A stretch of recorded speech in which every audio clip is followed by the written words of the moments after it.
Okay, here we are on the first part of our last time period 7, 1890 to 1945. And this is imperialism, okay? Becoming a world power. Uh, this should say 1865 to 1917. Okay, sorry about that.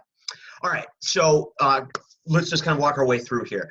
Prior to the 1890s, the United States was concerned with keeping European powers out of the Western Hemisphere, protecting its markets abroad, and its ability to trade abroad, as well as expanding westward. And as we talked about in 1890, that frontier was closed, and certainly some of that energy that was part of the Manifest Destiny movement to go west gets transferred into this movement to expand.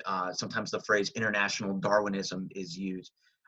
It's basically taking that notion of American exceptionalism, but also in a very Darwinistic, flat out racist attitude that white Christian Western civilization is superior. We did have some involvement prior to the Spanish-American War. Secretary Stewart Secretary of State Stewart was very important, and was able to implement the Monroe Doctrine to chase the French out of Mexico, as the French under Napoleon III had tried to establish a presence in New Mexico while the United States was fighting the Civil War. Once the war was over, the Monroe Doctrine was implemented by Stewart, and we chased them out. Stewart was able to take advantage. The Russians were worried about losing Alaska to the British, and they were looking for sellers, and Seward bought it and was ridiculed for it. And then we found gold in the 1890s. Go rent Call of the Wild. Relations were improved under Secretary of State Blaine, where we had the first Western Hemisphere cooperation with the Pan American Conference. You probably learned about that in World Cultures last year. It became known as the Organization of American States. The United States intervened and settled the Venezuela boundary dispute. Even though Britain got a better deal than the Venezuelan people, it was between Britain, Guyana, one of the British colonies in Venezuela. But the bottom line is the United States, rather than just let Britain push Venezuela around, was able to arbitrate and ostensibly help Venezuela. Cleveland refused to recognize the annexation, or refused to annex Hawaii. He was against it, particularly when it turned out how sugar planters had orchestrated a coup against the Queen. So there we go. When we talk about causes of the new imperialism, as we already had talked about, this sort of continuation of the American exceptionalism that fueled Manifest Destiny and international Darwinism is more of a euphemism for, racism and ethnocentrism. Particularly, remember we talked about how with political machines being on the way out, and you can't rely as a party on patronage, you need to rely on money. The Republican Party was particularly tied to business interest, although that was not something exclusive. As we learned, both parties served the interest of large business. And business had a real interest in not only getting access, and imperialism, not only for getting access to cheaper raw materials, but as we talked about over and over again in class, the continual expansion of markets, which was seen as even more and more important after the problems of underconsumption that were marked by the Panic of 1893. This is tied in. Josiah Strong, we read him in class, was a Protestant missionary, and it was, again, the idea that this is a superior civilization, and it's like the American sort of softer version of Kipling's The White Man's Burden. Am I recording? Okay, good.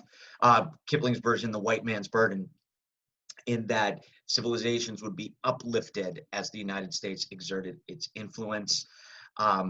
Also, tied into this notion of jingoism, and not only an aggressive nationalism, but wanting to compete with other European powers. Remember in class we had reviewed the scramble for Africa in the 1870s, as well as all of the areas of Asia that were under European imperialism.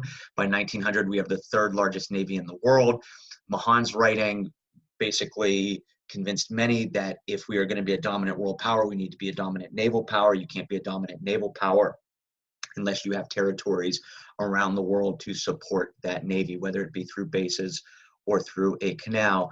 And the nationalist media, this idea of U.S. presence abroad was good copy. It sold stories, and certainly the press was behind the imperialist faction of this time.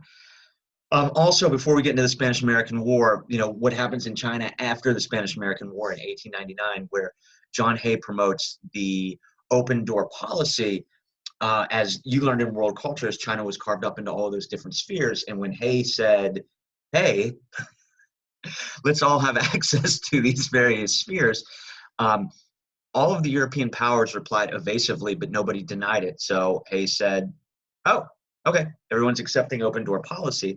And then once the United States participated in putting down the Boxer Rebellion, it gave some more credibility to the United States being able to demonstrate a presence in China worthy of an open door policy. And as it appeared as if China might fall victim to U.S. imperialism as their government was not very efficient, the Hay's second note said, look, let's all respect China's political sovereignty. But remember that this was all a farce. While China did remain an independent country, everything basically was owned by foreign powers. All right, so now as we talk about empire building, we look at what's going on in Spain. Okay, and the most energy was directed towards exerting greater control in the Western Hemisphere. Efforts to get Cuba go all the way back to the filibustering days of the gray-eyed man of destiny, William Walker, David Walker, excuse me, in the 1850s. The Ostend Manifesto, where we tried to lean on Spain to sell us Cuba, got thwarted as a pro-slavery expansion. But anyways, since the days of Columbus, Cuba was run by Spain, and Spain protected slavery in Cuba. And there was a series of rebellions. Slavery is eventually done away with in 1880 something. But Cuba Libre continued to demand its independence. And another round of revolts come up in 1895. And it's fairly effective. The rebels are destroying, particularly in eastern Cuba, a whole bunch of wealth, particularly sugar plantations. So Spain responds with the hammer. General Weyler, who rounds up much of the Cuban population and detains them to undercut support for this irregular guerrilla fighting, and tens of thousands of Cubans die while being held by the Spanish. The Yellow Press has a field day with this, and it contributes to jingoism, this anti-Spanish sentiment. The idea that it's the right thing to do for the United States to intervene and free Cuba from this Spanish tyranny. A couple of other things take place while the United States is trying to apply political pressure.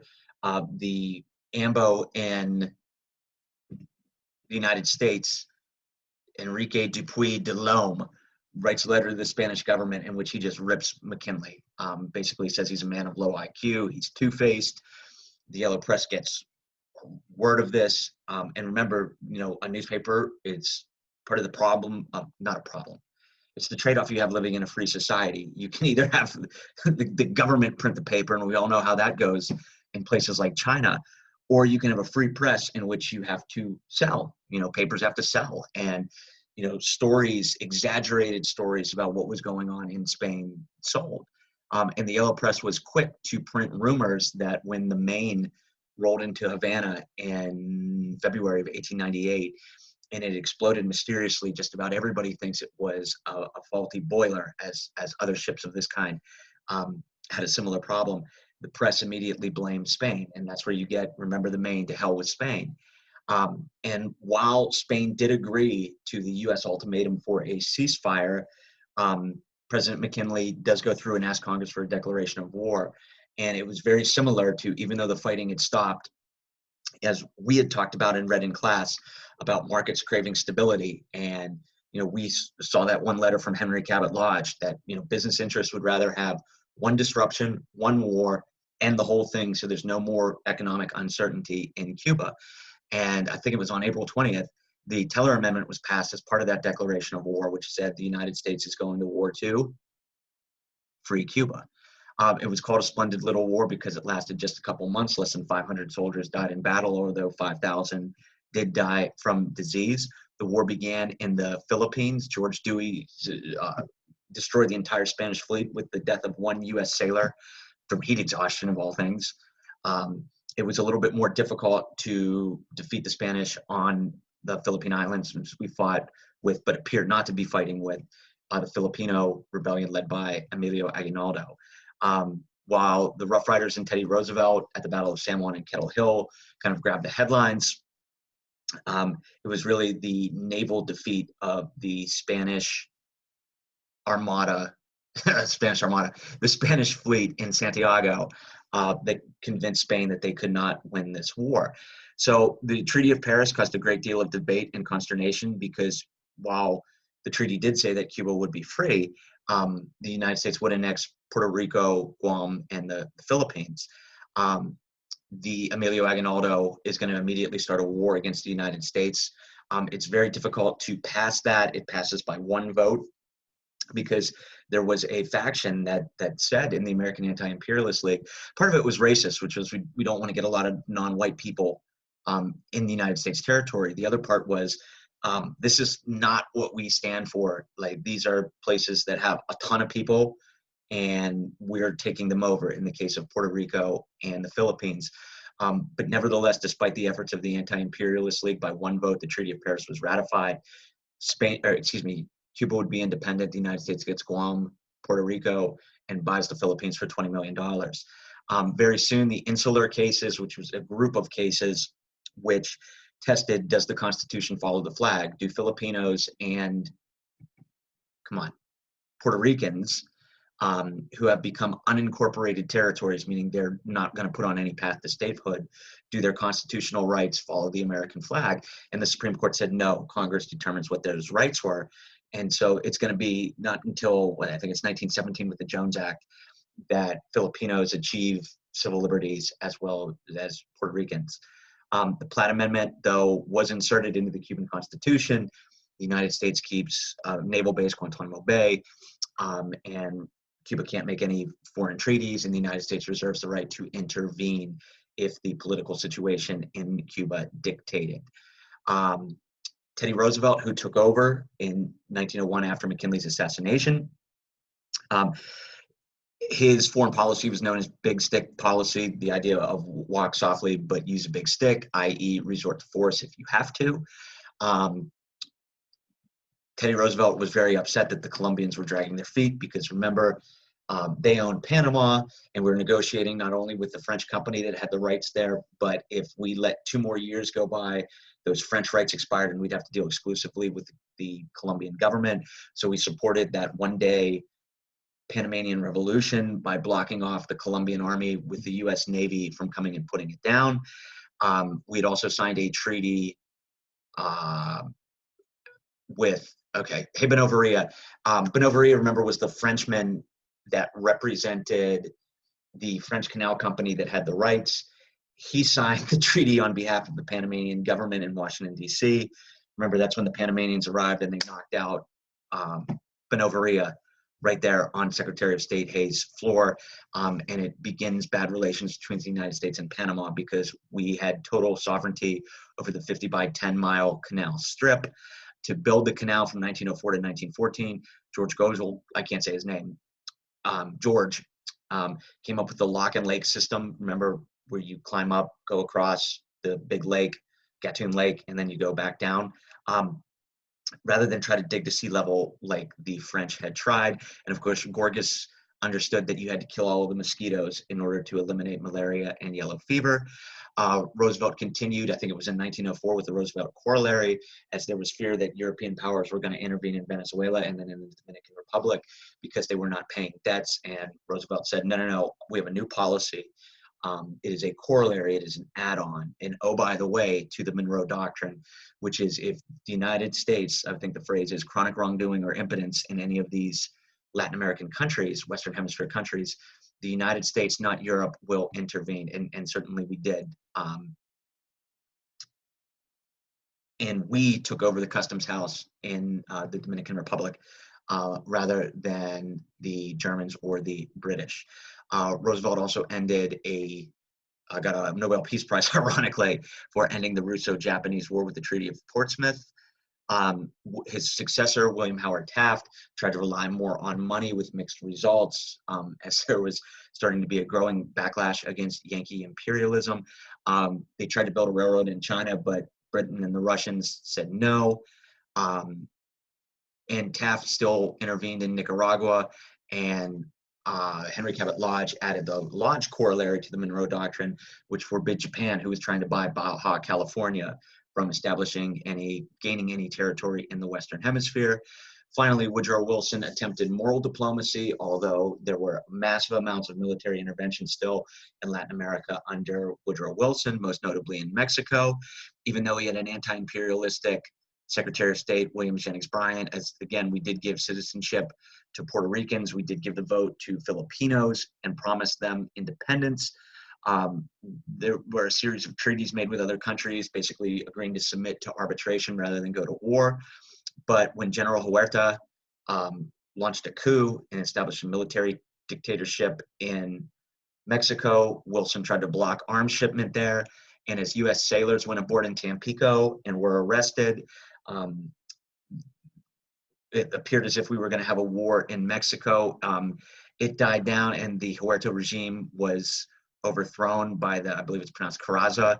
But that was that regime was trying to be overthrown by a rebel named Pancho Villa, who to try to destabilize Mexican relations with the United States, invaded New Mexico and Texas, killed some Americans, and in 1916, Wilson sent the army under John J. Pershing in 1917 to 16 and 17 to run around the desert and try to catch Pancho Villa, which he couldn't.